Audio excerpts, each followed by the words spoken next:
اعوذ باللہ من الشیطان الرجیم ربنا وابعث فیہم رسولا منہم یتلو علیہم آیاتک ویعلمہم الکتاب والحکمت ویزکیہم انک انت العزیز الحکیم ومن يرغب عن ملة إبراهيم إلا من سفه نفسه وَلَقَدِ اصْطَفَيْنَاهُ فِي الدُّنْيَا وَإِنَّهُ فِي الْآخِرَةِ لَمِنَ الصَّالِحِينَ رب اشرح لي صدري ويسر لي أمري واحلل عقدة من لساني يفقهوا قولي الحمد لله والصلاة والسلام على رسول الله وعلى آله وصحبه أجمعين.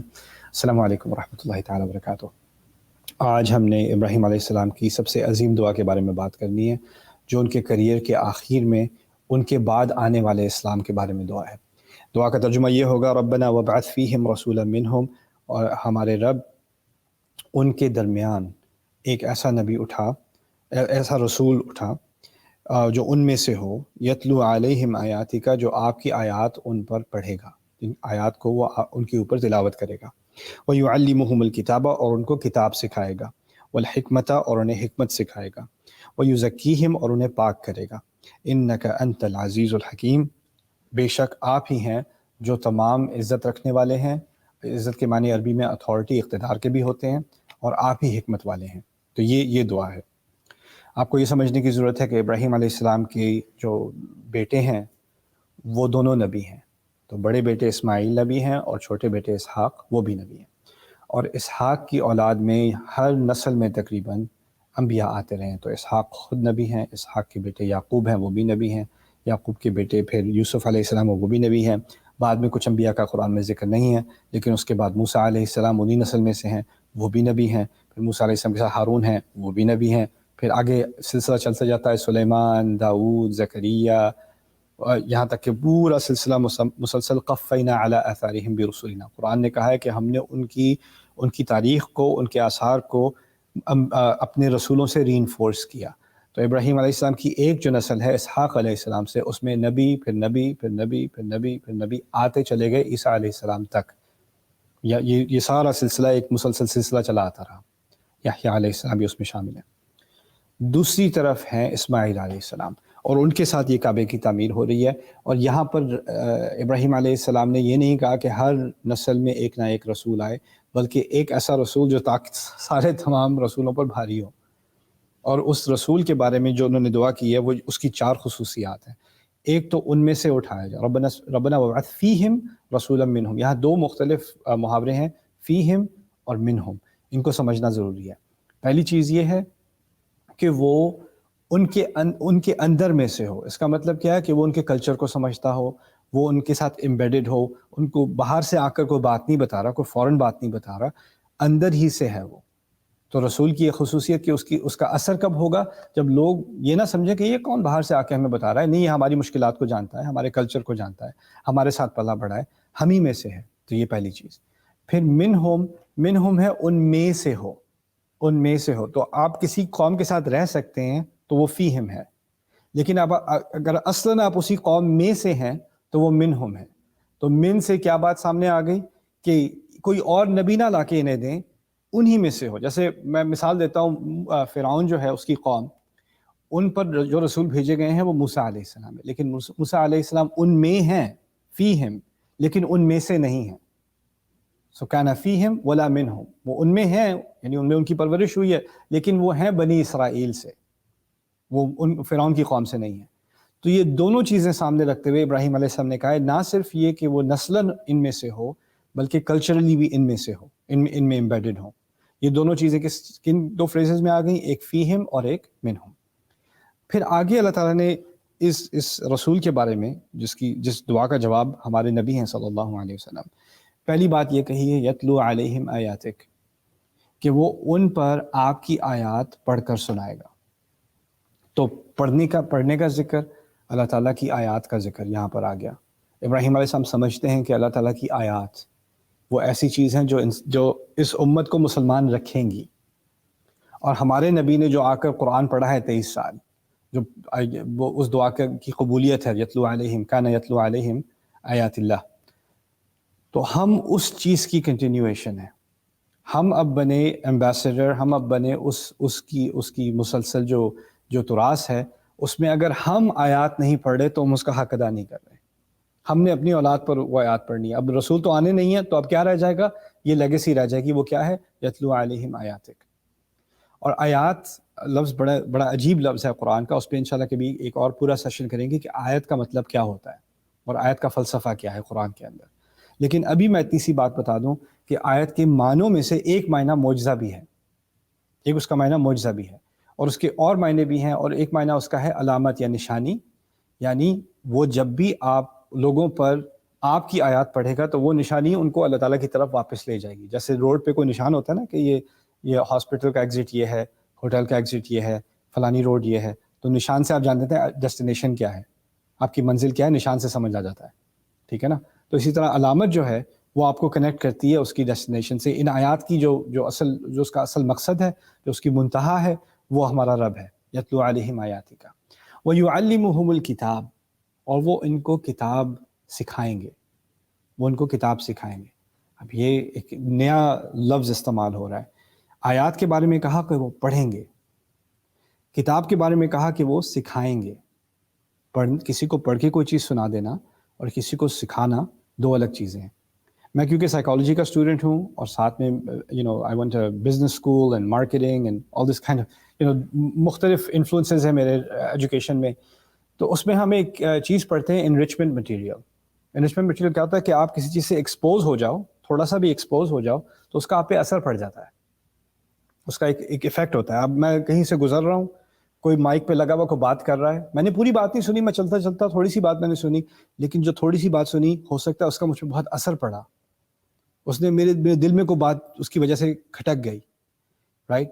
یا آپ کسی سے کوئی ایسی بات کر رہے ہیں، اس نے کسی ایک بات کا ذکر کیا اور وہ آپ کے دل تک کھپ گئی وہ بات، آپ اس کے بارے میں سوچنے لگے، اس کی وجہ سے آپ نے مزید ریسرچ کی، کتابیں پڑھنی شروع کر دیں.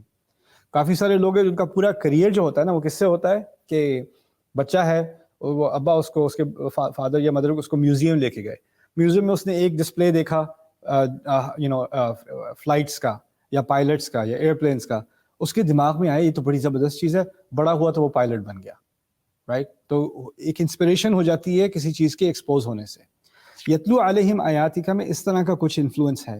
جب آپ آیات پڑھ کر سنائیں گے نا، آپ سکھا نہیں رہے، سکھانے کا مطلب ہے بیٹھا اور میک شور کیا، اس بات کی پوری تسلی کی کہ جس کو سنا رہے ہیں اس کو سمجھ آ گئی، اس سے بھی امتحان بھی لے لیا کہ اس کو واقعی میں سمجھ آئی کہ نہیں آئی. یہ انٹریکشن جو ہوتا ہے نا ٹیچر اور اسٹوڈنٹ کا ہوتا ہے. لیکن کسی کو پڑھ کر سنانا یہ تو براڈ کاسٹ کی طرح ہے نا، کوئی سن رہا ہے کوئی نہیں سن رہا ہے، کسی کو دھیان ہے کسی کو نہیں ہے. اللہ تعالیٰ نے اس میں اشارہ کیا کہ وہ نبی سناتا رہے گا آیات، ایکسپوز کرتا رہے گا اپنی آڈینس کو ان آیات سے، اور اس کا مختلف لوگوں پہ کوئی تھوڑی سی بات سن کے بھی اثر ہو جائے گا. اسی لیے قرآن میں ہے کہ جب کچھ اہل کتاب نبی کے پاس آئے قرآن سننے، تھوڑی سی آیات سنی، مکے والے تو 10 سال سے سن رہے ہیں نا، 13 سال سے سن رہے ہیں، انہوں نے تھوڑی سی آیات سنی، ترى اعینہم تفیض من الدمع، تم دیکھو گے کہ ان کی آنکھیں آنسوؤں سے آنکھیں جو ہے ان کی آنسو بہانے شروع کر دے گی، تفیض من الدمع. اسی طرح اور مقامات پر ہے جن گزر رہے تھے، اذ صرفنا الیک نفرا من الجن یستمعون القرآن فلما حضروه قالوا انصتوا انا سمعنا کتابا انزل من بعد موسیٰ، سورۃ الاحقاف میں، کہ جن گزر رہے ہیں بھائی، اور انہوں نے تھوڑا سا قرآن سنا، جب اس کی حاضری میں، اس کی موجودگی میں، قرآن کی موجودگی میں آئے تو ایک دوسرے سے کہا خاموش خاموش خاموش، انصتوا، ذرا سننے دو. تھوڑا سا سن کے کہتے ہیں ہم نے ایک کتاب اب سنی ہے جو موسیٰ علیہ السلام کے بعد نازل ہوئی ہے. یعنی ایک اثر قرآن کا کیا ہے کہ یہ براڈ کاسٹ ہو، یہ ڈسیمنیٹ ہو، اس کی بات جگہ جگہ کی جائے. اسی لیے رسول صلی اللہ علیہ وسلم آخر میں کہہ رہے ہیں اپنے خطبے میں، بلغوا عنی ولو آیا، میرے بہاف پر میری طرف سے پھیلاؤ، ایک آیت بھی ہو، کوئی سنا دو کسی کو. تمہیں نہیں پتا اس کا کیا اثر ہونے والا ہے، اس کا اثر اب کچھ بھی ہو سکتا ہے.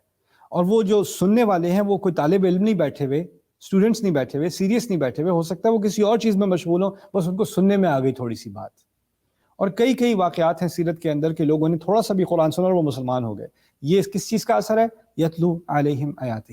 اس کو سمجھنا اس لیے ضروری ہے کہ اس میں کیا ہو رہا ہے، جو بولنے والا ہے، جو ہمارا نبی ہے علیہ الصلوۃ والسلام، وہ جو کام کر رہے ہیں وہ آڈینس کے پاس جا رہے ہیں. آڈینس ان کے پاس نہیں آ رہی، لوگ ان کے پاس نہیں آ رہے، وہ لوگوں کے پاس جا رہے ہیں. لیکن ان لوگوں میں سے ایک فنل ہوتی ہے، میننگ کچھ لوگ انفلوئنس ہو جاتے ہیں، کچھ لوگوں کی زندگی میں تبدیلی آ جاتی ہے اور ان کے اندر ایک پیاس پیدا ہوتی ہے، جو چھوٹی سی بات میں نے سنی تھی مجھے اور سننا ہے، مجھے اور جاننا ہے، مجھے اور چاہیے، مجھے مزید چاہیے. اور وہ لوگ کیا کرتے ہیں، وہ پھر جو آڈینس کے پاس جا رہا تھا، وہ اس کے آڈینس اس کے پاس اب آتی ہے، تو وہ نبی کے پاس آئے، رسول صلی اللہ علیہ وسلم کے پاس آئے، ہمیں مزید سکھائیے. تو ایک دوسرا سٹیپ پیدا ہوتا ہے، وہ یعلمہم الکتاب، کہ وہ ان کو کتاب سکھائیں گے. سکھانے کے لیے آپ کو سیریس لوگ چاہیے ہوتے ہیں. آپ کسی جگہ پہ کھڑے ہو کے، پارک میں کھڑے ہو کے مائک لے کے کچھ کسی کو سکھا نہیں سکتے. سنا سکتے ہیں، سکھا نہیں سکتے. سکھانے کے لیے ایک ان کی طرف سے ایک ریاکشن ہونا چاہیے. تو ایک پروسیس یہاں پر بنا کہ پہلے آپ کی آیات کا اتنا اثر ہوگا کہ اگر اس کو لوگ سنیں گے، ان کے دل میں اچھائی ہے، تو ان کے دل کے اندر ہی ایک پیاس پیدا ہوگی کہ میں جا کے سیکھوں. وہ یعلمہ، اور پھر وہ ان کو وہ کتاب سکھائیں گے. کتاب کے معنی احکام کے بھی ہیں. تو پہلے اللہ تعالیٰ کی آیات، اس کے معجزے، اس کی نشانیاں، اس کا ایمان، اس دین کا پورا فلسفہ وہ دل تک کھپ جائے. اور جب وہ ایک دفعہ کھپ جائے تو پھر اس کے بعد جو احکام ہیں اس دین کے، کتاب کے معنی شریعت کے بھی ہوتے ہیں، وہ اب لوگ سیکھنے کے لیے آپ کے پاس آئیں گے. پھر آپ کو کیا سکھائے، وہ تھیوری نہیں ہوتی، وہ پریکٹس ہوتی ہے نا. نماز ایسے پڑھو، ایسے نہ پڑھو، ایسے داخل ہو، ایسے نہ داخل ہو، ایسے بات کرو، ایسے بات نہ کرو. جو آداب ہیں ہمارے دین کے، اخلاق ہیں ہمارے دین کے، جو حرمات ہیں ہماری دین کی، جو فرائض ہیں ہمارے دین کے، وہ لوگ آپ سے سیکھیں گے. پھر مزید والحکمہ، تو وہ ان کو کتاب سکھائیں گے اور حکمت سکھائیں گے. اگلے کسی سیشن میں، کیونکہ یہ تو بریف سیشنز ہیں، کتاب اور حکمت کا فرق ہم اچھی طرح سے سمجھیں گے انشاءاللہ. لیکن آپ مختصر سی بات یہ اپنے ذہن میں رکھنی چاہیے کہ ہر قانون میں فائدہ اٹھانے کی گنجائش ہوتی ہے، ہر قانون میں. جیسے امریکن لا ہے، ٹیکس اکاؤنٹنگ لا ہے. اگر آپ نے ٹیکسز پے نہیں کرنے، تو اگر آپ کے پاس بہترین اکاؤنٹنٹ ہے، وہ جھوٹ نہیں بولے گا، لیکن وہ لا کے اندر کوئی نہ کوئی لوپ ہول ڈھونڈ لے گا کہ آپ کے پیسے بچ جائیں گے. آپ لا کو تھوڑا ٹوسٹ ٹرن کر سکتے ہو. لیگلی کوئی چیز لیگل ہونا اور کوئی چیز صحیح ہونا ایک ساتھ نہیں لازم نہیں ہے کہ ایک ساتھ ہو. اس کی میں آپ کو شریعت میں ایک مثال دیتا ہوں. شریعت میں فرض کرے ہیں کہ آپ نے اگر کسی پر الزام لگایا ہے اور آپ جو ہیں وہ با اعتبار جو گواہ ہیں، تو آپ کسی پہ الزام لگا سکتے ہیں جھوٹ کا، ٹھیک ہے، اور آپ ثبوت بھی غلط پیش کر سکتے ہیں، لیکن کسی کو ثابت کرنے کی گنجائش نہیں، لگے ثبوت 100% صحیح ہے، تو آپ ثبوت بھی لے آئے، گواہ بھی لے آئے، اور کسی کو آپ نے انکریمنیٹ کر دیا. ٹھیک ہے. جو شریعت کا کورٹ ہے، اس میں جو جج ہے، اس نے سارا ثبوت دیکھنا ہے، اس نے گواہ دیکھنے ہیں، جہاں بظاہر وہ ساری چیزیں تفتیش کے بعد بھی صحیح معلوم ہو رہی ہیں. ٹھیک ہے. اور اس نے اس کی بیس پر سزا دے دی کسی ایسے انسان کو جس کی غلطی نہیں تھی. وہ بری تھا، اس کی غلطی نہیں تھی، وہ انوسنٹ تھا، وہ بے گناہ تھا، لیکن اس کو اب سزا دی جا رہی ہے اس گواہی کے مطابق اور ان ثبوتوں کے مطابق جو غلط استعمال کیے جا رہے ہیں. اصل میں اس سارے پروسیس میں لا تو ٹھیک طرح سے استعمال ہوا، لیکن جسٹس، انصاف نہیں ہوا. کیونکہ انصاف میں صرف قانون نہیں ہوتا، قانون تو کتابوں میں لکھا ہوا ہے، لیکن جب تک لوگ قانون کے پیچھے جو حکمت ہے، جو کیریکٹر چاہیے، وہ اس کو فالو نہیں کریں گے، تو پھر قانون کا تو مذاق ہی بنتا رہے گا. تو یہاں پر جو والحکمہ کی بات کی جا رہی ہے، اس کے کئی پہلو ہیں. اس میں سے ایک پہلو یہ بھی ہے کہ وہ اس جو یہ احکام ہیں، ان کے پیچھے جو حکمت ہے، اس کو بھی وہ سکھائیں گے. اس کی ایک مثال ڈاکٹر اکرم ندوی نے مجھے بڑی اچھی مثال دی تھی. وہ یہ تھی کہ قرآن میں جو بڑے بڑے احکام ہیں، ان کے ساتھ ایک مقصد جڑا ہوا ہے. جیسے کتب علیکم الصیام کما کتب علی الذین من قبلکم لعلکم تتقون، تمہیں روزے دیے جا رہے ہیں تقوی کے لیے. قرآن دیا جا رہا ہے لعلکم تشکرون، تاکہ تم شکر گزار بنو. اقیم الصلاۃ لذکری، نماز دی جا رہی ہے تاکہ مجھے یاد رکھو. یعنی جو احکام ہیں ہماری دین میں، ان کے پیچھے ایک میری شخصیت کے اندر ایک کوالٹی ہے جو اصل مطلوب ہے. تو روزے کی اصل جو روح ہے، وہ یہ نہیں ہے کہ میں کھانا نہیں کھا رہا اور کچھ نہیں کر رہا اور پھر افطار کا انتظار کر رہا ہوں. وہ تو اس کی بظاہر ہے. اس کی روح کیا ہے کہ مجھے اللہ تعالیٰ کا احساس ہو گیا کہ وہ دیکھ رہا ہے، اس لیے مجھے نہیں کھانا. مجھے بھوک لگی ہے لیکن میں نے پھر بھی نہیں کھانا، پیاس لگی ہے پھر بھی نہیں پینا. جو بھی دل چاہ رہا ہے میں نہیں کرنا جب تک وہ افطار کا ٹائم نہ ہو جائے. وہ کیوں ہے؟ وہ اصل میں تقویٰ تمہارے اندر ڈالنا ہے. جب یہ رمضان کا مہینہ پورا ہوگا تو روزے تو کھل گئے، لیکن اب ہر چیز میں بھی تم پہلے دیکھو گے اللہ دیکھ رہا ہے، مجھے نہیں کرنا چاہیے. یہ تقویٰ ہے. یہ اصل مقصد ہے رمضان کا، اصل مقصد ہے روزوں کا. نماز کا اصل مقصد اللہ تعالیٰ کو یاد رکھنا ہے، کیونکہ ہم دن میں بڑی ساری چیزیں یاد رکھتے ہیں. مجھے اپنے کام یاد ہیں، پیسوں کے معاملے یاد ہیں، گروسریز یاد ہیں، لوگوں سے ملنا تھا، کسی کو کال کرنی تھی، کچھ بکنگ کرنی تھی، کچھ خریدنا تھا، شاپنگ کرنی تھی، وہ ساری چیزیں یاد ہوتی ہیں. نماز ان سب سے بریک لے کے اللہ کو یاد کرو، اللہ کو یاد کرو، اللہ کو اقیم الصلاۃ لذکری ان الصلاۃ تنہی عن الفحشاء والمنکر. تو جو چیزیں ہمیں ہمارے دین میں، جو کوالٹیز ہماری پرسنالٹی میں چاہیے، وہ ان جو احکام اللہ تعالیٰ نے دیے، جو مناسک دیے ہیں نا، ان کے پیچھے کوئی نہ کوئی مقصد ہوتا ہے، اور وہ اس کی حکمت بھی ہے. وَيُعَلِّمُهُمُ الْكِتَابَ وَالْحِکمَہ. بنو اسرائیل نے کیا کیا تھا، یہودیوں نے کیا کیا تھا؟ انہوں نے کتاب لی، یعنی انہوں نے قانون لیا، اور قانون کو اس کے پیچھے جو حکمت ہے اس سے کاٹ دیا. تو انہیں بس بتا دو، بس حلال ہے کہ نہیں، بس اتنا بتا دو. نہیں، حلال تو ہے یا حرام نہیں ہے، لیکن اس کے پیچھے جو حکمت ہے وہ آپ بھول رہے ہیں. نہیں، اس کی مجھے ضرورت نہیں، مجھے بس یہ بتا دو کہ حلال ہے کہ نہیں، فتویٰ دو مجھے. وہ فتوے سے ابسیس ہو گئے، اور جو حکمت ہے دین کی اس سے وہ بالکل خالی ہو گئے.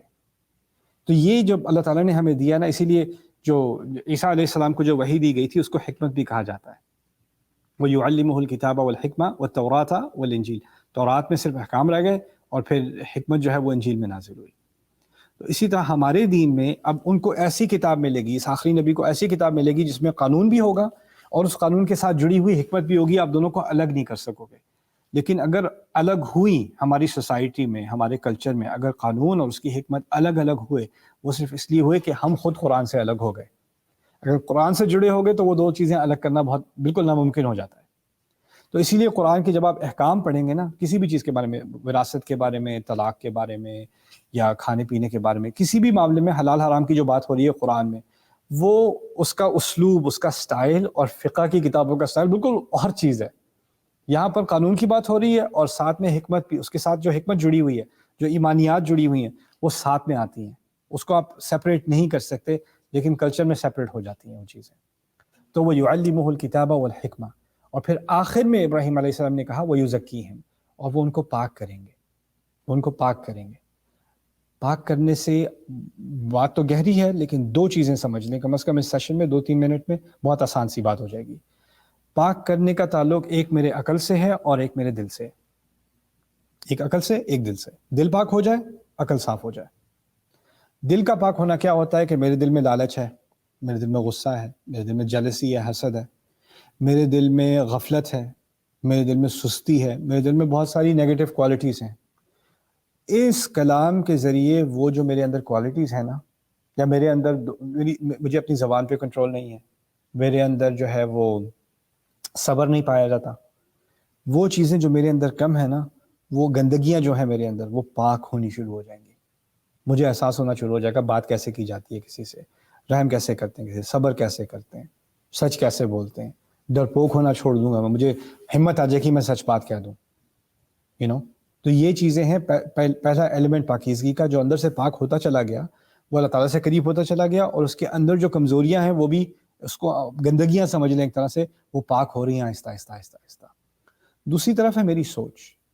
کیا چیز قابل قبول ہے، کیا چیز قابل قبول نہیں ہے، کس چیز کی تک بنتی ہے، کس چیز کی تک نہیں بنتی، کون سی آرگیومنٹ ہے یا دلیل ہے جو واقعی مضبوط ہے، اور کون سی دلیل ہے جو خواہ کی میں قبول کر رہا ہوں، اس کے پیچھے نہ سر نہ پیر. قرآن نے ہمیں سوچنا سکھایا ہے. افلا تعقلون لعلکم تتفکرون. ہمیں سوچنے والی قوم بنایا ہے. قرآن ایک اور ہمارا دین اسلام جو ہے وہ ایک انقلاب ہے باقی مذاہب کے بمقابل. وہ کیوں؟ اور مذاہب میں ہے جو کہا ہے وہ مان لو، بس تمہیں کہہ دیا اب یہی کرو، اس کے آگے پوچھنے کی کوئی ضرورت نہیں ہے. ہمارے دین میں عقل، بار بار عقل کا ذکر، عقل استعمال کرو، سوچو، اینالائز کرو، جانو، دنیا جہاں کو گھومو اور سمجھو دنیا کیسے بنی، کیا ہوا. فانظروا کیف بدأ الخلق، دیکھو جا کے کہ خلق کیسے شروع ہوئی. تو یہ جو یہاں پر کہا گیا نا وہ یزکیہم، اس میں دو چیزیں ابراہیم علیہ السلام نے مانگی ہیں. اور یہ بڑی عظیم بات ہے کہ ان کی اپنی شخصیت میں یہ تزکیہ ہے. پہلے انہوں نے اپنی عقل سے سوال پوچھے اپنی سیرت میں کہ یہ خدا ہو ہی نہیں سکتے، اس کی کوئی تک ہی نہیں بنتی. اپنے والد سے پوچھنے اس کی کوئی سینس نہیں بنتی. انہوں نے عقل استعمال کی. اور پھر ان کے امتحان جو تھے سارے کے سارے، وہ ان کے دل کے امتحان تھے. کتنا بڑا، کتنا پکا کسی کا دل ہو کہ اپنی اولاد کو اور اپنی بیوی کو صحرا کے درمیان میں چھوڑ دے، رائٹ. اسی لیے وہ دعا بھی کرتے ہیں الا من اتی اللہ بقلب سلیم، کہ اس دن ابراہیم علیہ السلام کے الفاظ ہیں، اس دن کسی چیز کا فائدہ نہیں ہوگا سوائے اس کے جو اللہ تعالیٰ کے سامنے ایک بچا ہوا دل، سلیم دل لے کر آئے، صحیح سلامت دل لے کر آئے۔ تو ایک ہے عقل کا پاک ہونا، ایک ہے دل کا پاک ہونا، اور ان کی دعا میں دونوں کی پاکیزگی تھی۔ تو جب ہم کہتے ہیں نا کہ ہمیں تزکیہ کرنا ہے، اپنے آپ کو پاک کرنا ہے، تو ہم ان دونوں چیزوں کو انکلوڈ کرتے ہیں۔ یہ دعا انہوں نے کی تھی ہمارے نبی کے لیے آنے کے لیے صلی اللہ علیہ وسلم۔ اس کا مطلب ہے کہ جو قرآن ہمارے پر نازل ہوا ہے اس میں یہ چاروں چیزیں، یتلو علیہم آیاتک ویعلمہم الکتاب والحکمہ ویزکیہم، یہ چاروں چیزیں پائی جاتی ہیں۔ اللہ تعالیٰ ان چیزوں کو ہماری زندگی میں لائے قرآن کے ذریعے، اس کلام کے ذریعے جو ہمارے نبی نے ہمیں دیا۔ بارک اللہ لی ولکم، السلام علیکم ورحمۃ اللہ تعالیٰ وبرکاتہ۔